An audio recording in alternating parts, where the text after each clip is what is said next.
Glória a Deus. Também gostaria de cumprimentar a todos com a graça e a paz do Senhor Jesus. Que Deus te abençoe, que Deus te guarde. E o Senhor venha te abençoar a cada dia mais e mais para a sua glória. É bom estar aqui mais uma vez, podendo compartilhar algo da palavra de Deus ao seu coração. Você que está nos ouvindo aí na sua casa, nos acompanhando, que Deus te abençoe poderosamente. E Deus possa se fazer presente no seu lar, na sua casa, em nome de Jesus. Você poderá abrir a sua Bíblia, se você estiver, aqui em Eclesiastes, capítulo 10, e o versículo de número 10. Somente o versículo 10, gostaria de ler. Você poderá acompanhar na sua Bíblia, Eclesiastes capítulo 10, versículo 10. Que Deus possa continuar abençoando, pastor Leandro, a Igreja da Fé, todos os irmãos, a banda Eli, que aqui esteve cantando. Deus abençoe em nome de Jesus. Bom Douglas também, que está ali, que Deus abençoe. Eclesiastes capítulo 10, versículo 10, diz assim a palavra do Senhor: se o ferro estiver embotado e não se afiar o corte, então se deve pôr mais força ainda. Porém, a sabedoria é proveitosa para dar êxito. Vamos ler mais uma vez? Se o ferro estiver embotado e não se afiar o corte, então se deve pôr mais força. Porém, a sabedoria é proveitosa para dar êxito. Amém? Glória a Deus. Querido irmão, minha querida irmã, esse versículo em que nós lemos essa noite, esse pedaço de versículo que compõe aqui também um capítulo 10 do livro de Eclesiastes, traz algumas lições que elas são fundamentais para a nossa vida. Salomão, ele tentou descrever, tentou entender sobre a vida de um homem na face da terra, em todos os seus caminhos, em todas as suas buscas, em tudo aquilo que ele procurava ou fazia. E o que ele compreende de tudo é que a vida é vaidade, que tudo é vaidade. Vaidade aqui não está relacionada com amar a própria imagem. Vaidade está relacionada com aquilo que é passageiro. Salomão, ele tentou tanto entender a vida de um homem, toda a sua busca, o seu trabalho enfadonho na terra. Tentou entender por que ele busca tanta sabedoria, para que no final ele possa dizer que tudo é vaidade, tudo é passageiro. O homem tenta se satisfazer com aquilo que é passageiro. Ele descobriu que a plenitude de uma vida está em temer a Deus. Porque se você acompanhar aqui no último capítulo, que é o capítulo 12, ele vai dizer no penúltimo versículo e último versículo do livro de Eclesiastes, ele diz: de tudo que se tem ouvido, a suma é: teme a Deus e guarda os seus mandamentos, pois isto é o dever de todo homem, porque Deus há de trazer juízo toda obra, quer seja boa, quer seja má. Ou seja, ele compreende que uma vida vivida na sua plenitude não está em eu dedicá-la inteiramente para buscar algo que venha satisfazer a minha vida. Porque o homem hoje em dia, ele é muito amante de si mesmo, amante das coisas. Tudo que ele procura, a procura para satisfazer a sua vida. E em muitas das vezes ele procura simplesmente para dar sentido à sua trajetória. Mas Salomão, ele deixou claro: Porque se você for ler desde o capítulo 1 até o capítulo de número 12, é Salomão procurando, é Salomão dedicando a sua vida em busca do sentido da vida. Porém, ele transmite que o maior sentido, a plenitude em que um homem pode alcançar, é ele entender que ele deve temer a Deus, que ele deve entregar a sua vida a Deus, que ele deve adorar a Deus, que ele deve entender que Deus, Ele é um Deus todo-poderoso, em que abençoa a todo aquele que crê, que o teme. Mais do que isso, o versículo 10 também traz algumas lições, porque quando ele diz, se o ferro estiver embotado, vai ter que fazer força de maneira dobrada, mas a sabedoria, ele diz, é excelente para dar êxito. O que é isso? Ele está trazendo aqui um princípio que é do preparo, um princípio que é do aperfeiçoamento, porque ele traz aqui alusão a alguém que está utilizando algum ferro, algum machado, e este alguém, para derrubar alguma árvore, ele faz força de maneira dobrada, porque ele não entendeu que ele poderia não fazer força de maneira dobrada, se ele pegasse o seu instrumento de trabalho e amolasse, o trabalho seria menor, a força seria menor. E o que o Salomão está dizendo aqui é exatamente isso, e que é para nós aproveitarmos o tempo, que é este tempo que nós entendemos, em que nós não podemos nos reunir dentro das congregações, dentro das igrejas. Este é o tempo em que Deus preparou para que eu e você pudéssemos pegar a nossa vida e amolar ela, alinhar a nossa vida com o propósito de Deus.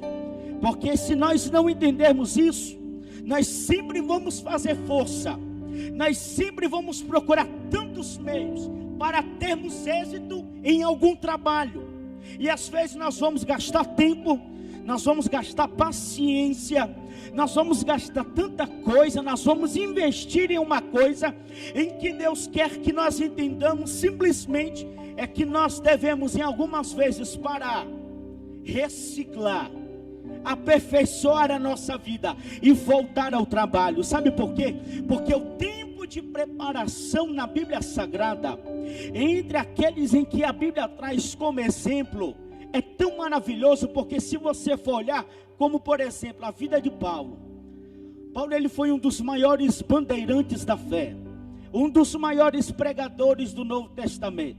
Paulo, ele fundou igrejas, onde ele passou, em suas viagens missionárias, Paulo, ele fundou igrejas. Porém, o capítulo 9 de Atos mostra a sua conversão, enquanto ele aceitou a Jesus, enquanto ele viu aquele resplendor, ele caiu sobre o seu rosto, ele entendeu que era a voz de Jesus, então ele espera, e a Bíblia diz, que depois daquilo, Jesus, ele levanta um certo bispo, por nome de Ananias, para que pudesse orar por Paulo, porque ele estava orando, ele estava cego. Ananias, ele vai até Paulo, na rua, que Deus diz, chamada à direita, na casa de Judas. Chegando até lá, ele ora por ele, as escamas dos seus olhos caem. Então Paulo começa a entender o propósito de Deus. Mas olha só, após a sua conversão no capítulo 9, Paulo, ele não começou a pregar no capítulo 10, nem no capítulo 11, e nem no capítulo 12. Paulo, ele só vai começar a pregar exatamente dando início ao seu ministério, dando maior ênfase ao seu ministério, sabe aonde? Na sua primeira viagem missionária, que é lá no capítulo 13. É quando Barnabé lembra dele, ele estava em Tarso, mas ele não estava parado esperando as coisas descerem do alto, não. Sabe o que ele estava fazendo? Além de armando e criando tendas, ele estava buscando a Deus, ele estava se aperfeiçoando, ele estava capacitando a sua vida. Mas sabe por que eu quero lhe dizer isso? Porque nós estamos em uma guerra espiritual, e nós devemos nos preparar. Se você for ler, abrir a sua Bíblia, marcar, para depois abrir, em 1 Pedro, no capítulo 5, versículo 8, Pedro vai dizer para que nós estejamos sóbrios e vigilantes, porque o diabo, nosso adversário, ele anda ao nosso derredor, bramando como leão e procurando a quem possa tragar. Sabe o que é isso? Isso mostra que o nosso inimigo, ele está continuamente em ação. E Paulo também vai dizer que não é de se admirar, porque o próprio Satanás se transfigura em um anjo de luz, e os seus ministros ouvem a sua voz. Sabe o que é isso? É que os ministros do mal estão atuando aí, no Congresso Nacional, na Assembleia Legislativa, no Palácio do Governo aqui em Roraima. Satanás também tem os seus adeptos, eles são muito bem preparados. Eles estão se capacitando a cada dia para quê? Para promover a maldade. Eles são inteligentes, eles são intelectuais, eles têm poder aquisitivo, eles são atuantes. E nós também precisamos nos preparar como igreja. Jesus disse a Pedro o seguinte: eis que o teu nome é Pedro, mas sobre esta pedra, que era ele mesmo, edificarei a minha igreja. As portas do inferno não prevalecerão contra ela. E quando Jesus diz portas do inferno, porta nunca foi símbolo de ataque, irmão. Porta aqui no texto que Jesus disse a Pedro, é um símbolo de defesa. Porque enquanto Satanás está tentando impedir o avanço, a igreja ela é atuante. Ela vai avançando, ela vai conquistando. Ela entendeu que esse tempo que nós estamos em nossos lares, em nossa casa, é um tempo em que Deus preparou para que nós pudéssemos amolar o nosso instrumento. Mas como? Na oração, orando mais, jejuando mais, lendo mais a palavra, estudando mais, compreendendo o agir de Deus nas atmosferas espirituais. Sabe por quê? Porque enquanto o inimigo também está agindo lá fora, tem uma igreja que está agindo dentro dos seus lares, na sua casa, orando com seus familiares. E isto, irmão, já é um ponto positivo para a igreja. Porque enquanto o diabo pensa que ganhou, colocando a igreja agora para fora, a igreja, o organismo, ele não compreende que a igreja não é um espaço físico. A igreja somos nós, sou eu e também você. Por isso que este tempo é tempo de amolar o que Deus nos deu. E amolar aqui, um segundo princípio é exatamente um alinhar. Porque no reino de Deus não é força. O reino de Deus não envolve violência. O reino de Deus não envolve esses meios humanos, não. O reino de Deus é uma coisa sábia, é um reino sábio. Enquanto nós estamos, muitos estão lutando entre si, igreja contra igreja, é porque nós não observamos que Deus prepara isso, para que a nossa ferramenta de trabalho, ela seja amolada. Sabe o que é isso? É o teu ministério sendo ainda melhor, é você sendo um pregador melhor, é você sendo um sacerdote dentro do seu lar melhor, é você sendo uma mulher de Deus ainda melhor. Você sabia de pouca coisa na Bíblia, mas após esta quarentena, eu quero profetizar em nome de Jesus aí na sua casa, que você vai ter revelações maiores de Deus. Esta quarentena, depois que passar, você nunca mais vai ser a mesma. Mulher de Deus que está me ouvindo agora, você vai continuar se capacitando, continua orando, continua jejuando por esta causa, porque depois disso Deus vai te levantar sobre esta terra com uma palavra de autoridade. A igreja não está inerte. A igreja entendeu o tempo de Deus. Somos nós em que estamos amolando, porque quando nós voltarmos a utilizar, vai ser de uma maneira mais sábia. O êxito vai ser melhor. Enquanto Davi estava lá pastoreando o rebanho de seu pai, ele estava se preparando, porque os seus irmãos não entendiam um tempo de espera, um tempo de preparo. Eles já estavam no campo de guerra. Golias nunca bateu em ninguém. Golias nunca acertou uma pedra em ninguém. A Bíblia diz que todos os dias ele ia até onde estava o arraial dos israelitas, gritava pedindo algum homem de guerra, e todo mundo temia e voltava. Mas Davi, quando foi levar lá ali pão, queijo para seus irmãos, e quando ele ouviu o filisteu, ele pergunta: mas quem é este incircunciso filisteu que está aí ofendendo o exército do Deus vivo?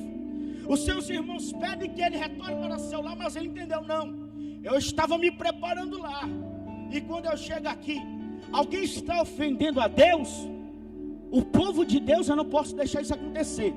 E a Bíblia diz que então, quando aceitam ele, olha só, ir até a guerra, Saul chama ele, dá a sua roupa de guerreiro a ele: pois veste aí esse escudo, pega essa espada, pega aí, pega meus instrumentos de guerra. E a Bíblia diz que ele até coloca, mas não coube nele. Sabe por quê? Porque não é homem que te unge para a guerra. Quem te unge para a guerra é Deus que está nos céus. Ele estava ungido, ele já estava sendo preparado, Deus já estava preparando ele. Samuel, depois só confirma a unção sobre ele, mas quem ungiu Davi foi Deus. E Davi então, somente com um ato, com uma pedra que bateu na fronte de Golias, ele teve um êxito. Só bastou uma pedra. Sabe por quê? Porque quando nós entendemos o tempo de preparo, o tempo de Deus, quando nós vamos fazer, tem êxito no nosso trabalho, existe um êxito na nossa vida. É por isso que não basta alinhar esse propósito somente para querer alinhar a vida dos outros, não. Primeiramente, isso é um princípio de Deus. Nós alinhamos a nossa ferramenta, que é para consertar a nossa vida primeiro, é o nosso altar. Primeiro somos nós, e depois que você entende, que eu entendo, que este tempo de preparo é Deus alinhando a minha vida, depois Deus começa a te usar para alinhar a vida de outros. Para encerrarmos, o próprio Jesus Cristo de Nazaré, o nosso Salvador, passou 30 anos esperando. E eu lhe pergunto, irmão, será que durante esses 30 anos Jesus ele não viu cego na rua? Jesus não viu leproso passando? Jesus não viu pecadores, fariseus roubando uns aos outros, publicanos, cobrando imposto de uma maneira para que roubasse? É claro que Jesus viu, mas não era o tempo dele fazer nada. Jesus esperou o tempo, e depois, quando João Batista já está na conclusão do seu ministério, Jesus ele aparece na fila do batismo. João Batista está batizando um, está batizando o outro, e quando ele vê Jesus, ele diz: eis aí o Cordeiro de Deus que tira o pecado do mundo. Jesus se aproxima mais e diz: tu vens a mim? Era tu que devias me batizar. Ele disse: não, João, é para que se cumpra a Escritura. E depois do batismo, a Bíblia diz que se abre o céu, e uma pomba vem sobre Jesus, o Espírito de Deus, e uma voz dizendo: eis aí o meu filho amado, em quem eu me comprazo. Glória a Deus. A partir de então, Jesus começou a pregar, Jesus começou a executar o seu ministério, Jesus começou a cumprir o ID. Glória a Deus. De 30 anos vendo paralíticos, vendo leproso na rua e não podendo ainda fazer nada, agora onde ele andava, ele curava as pessoas, ele pregava para aquele que era pecador, ele entrava na casa de fariseus, ele entrava na casa de publicanos, ele via um publicano trepado em um pé de figueira brava, dizendo: Zaqueu, desce daí, porque hoje me convém entrar dentro da tua casa. Aonde Jesus passava era uma onda de milagres. Sabe por quê? Porque o nosso próprio mestre se preparou 30 anos para pregar 3. Hoje em dia tem gente que se prepara somente 3 anos para querer ter um ministério de 30. Salomão, ele já deu aqui um conselho: se tiver cego, tu vai ter que bater mais forte ainda. O trabalho é dobrado, mas a sabedoria gera maior eficácia. Que o Senhor possa te abençoar. Que o Senhor possa preencher a tua alma. Que o Senhor Jesus venha adentrar sobre a tua casa, sobre a tua vida, em esse momento em que nós estamos nos preparando dentro dos nossos lares, para que comece a gerar daí de dentro um grande avivamento. Calma, o teu chamado, quem é o autor é Deus. Se Deus é o autor da tua chamada, pode ficar tranquilo, porque no momento certo Ele vai enviar um Barnabé para te chamar. Assim como Saulo teve um Barnabé na sua vida, eu profetizo em nome de Jesus, vai haver um Barnabé na tua vida também. Toda a nossa vida, na vida de todos nós, precisamos de um Barnabé. Eu gostaria de orar. Posso orar, pastor? Nós vamos orar. E onde você estiver, Bandeli, em nome de Jesus, já vai estar louvando a Deus. Nós vamos orar, porque não é um tempo em que a igreja está inerte. A igreja, ela continua em ação. E quando Satanás está atuando, nós também vamos estar atuando em combate às trevas, mas para resgatar almas.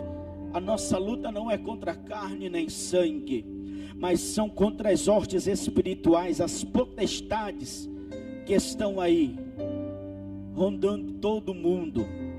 Vamos orar. E durante esta quarentena, o Senhor vai preparar a tua casa, preparar a tua família, para viver dias maravilhosos.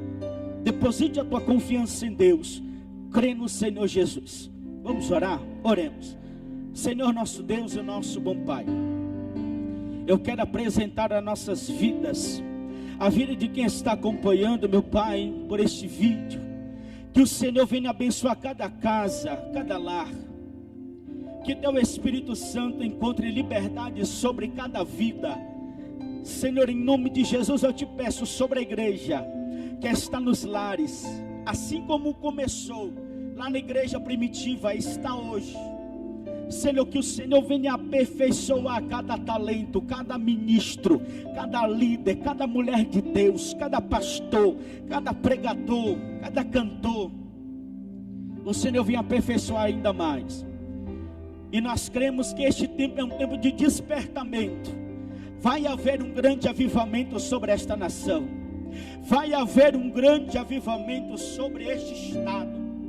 Vai haver um grande avivamento sobre nossos lares, sobre nossas casas. Em nome de Jesus nós pedimos a tua bênção sobre a nossa família. Em nome de Jesus. Assim eu oro te agradecendo. Amém e amém. Que Deus te abençoe em nome de Jesus.